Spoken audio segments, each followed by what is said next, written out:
Fala pessoal, beleza? Tudo bem? Legal poder estar de volta aqui com vocês e hoje eu quero comentar com vocês aí sobre uma leitura que eu fiz e eu já até postei lá no nosso Instagram lá, a capa do livro A Arte de Pensar Claramente. Esse livro ele é interessante, é um livro simples, de leitura simples, mas é um livro interessante para a gente poder pensar sobre os gatilhos que a nossa mente desenvolve.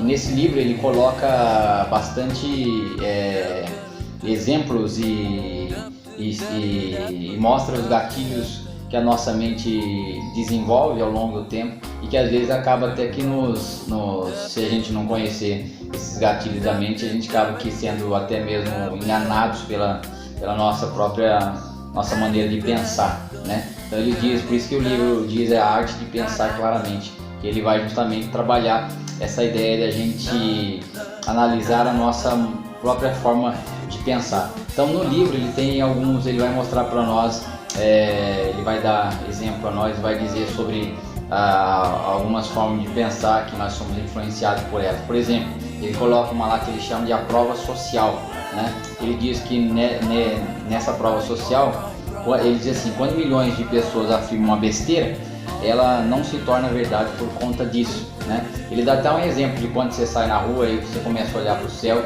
aí daqui a pouco você vai ver tem um monte de pessoas olhando também para cima, né? E verificando que não há nada na verdade, né? Alguém que está olhando e isso, assim, às vezes subconscientemente leva outras pessoas também a fazer. Ele chama isso de prova social. Depois ele tem um outro também exemplo que ele coloca, que ele chama de falácia de custo irrecuperável.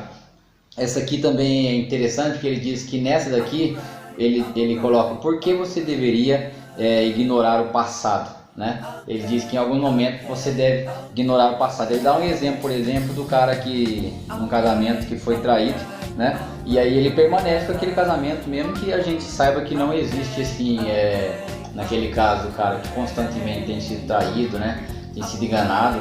E aí quando ele diz que quando vai conversar com essa pessoa, com esse rapaz tal, ou alguém que está sendo traído, a pessoa, ele fala que a pessoa explica o seguinte para ele, que ela não poderia acabar com aquele relacionamento agora, que ela depositou tanta energia emocional nessa relação que seria errado deixá-la agora, certo? Então ele diz que ele quer dizer com isso, que em alguns momentos, às vezes a pessoa se pega em tudo aquilo que ela dedicou a um relacionamento ou alguma coisa, né? E aí ela, por conta disso, por essa energia gasta nesse tipo de relacionamento, ela prefere ignorar, né, todo o passado e continuar insistindo naquele tipo de relacionamento, certo? Aí ele diz assim, por que nós temos esse comportamento irracional?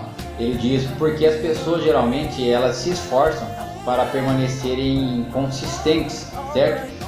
Por quê? Porque a consistência é um sinal de credibilidade, tá bom? Então ele fala isso no livro. Depois ele tem outros termos que ele usa sobre o viés de confirmação, viés de autoridade, efeito de contraste e ilusão de controle. Essa ilusão de controle é interessante porque ele diz lá no livro que é a tendência que nós temos de acreditar que podemos controlar as situações da vida. Ele diz que uma pessoa, por exemplo, foi jogar num cassino, vou dar um exemplo aqui, eu não lembro se foi esse mesmo que ele disse, mas a pessoa vai jogar num cassino, ela vai, por exemplo, com um short branco, e aí ela joga, ela vamos dizer assim, entre aspas, ela tem sorte, e aí ele acredita que deve ir sempre com aquele short branco, porque é isso que está dando sorte para ela, né, ou para ele. Então ele constantemente faz isso.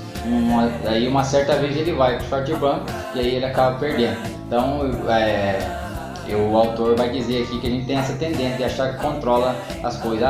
Se eu fui com a meia tal, deu sorte, então eu vou sempre com aquela meia. Se eu vou com tênis, então pessoas que fazem isso, né? Aí ele vai falar sobre essa ilusão de controle que a gente tem. A ideia de que nós podemos influenciar alguma coisa sobre a qual objetivamente nós não temos nenhum poder sobre ela, certo? Então pessoal, se você quiser ler esse livro, é um livro interessante, é pequeno, simples, de rápida leitura, de leitura muito legal para poder ser feita. tá bom? Se você puder ler, eu vou deixar aqui a capa do livro novamente no vídeo para você, tá lá no Instagram também, você pode conferir lá, beleza? Tchau, um abraço, fui, até a próxima.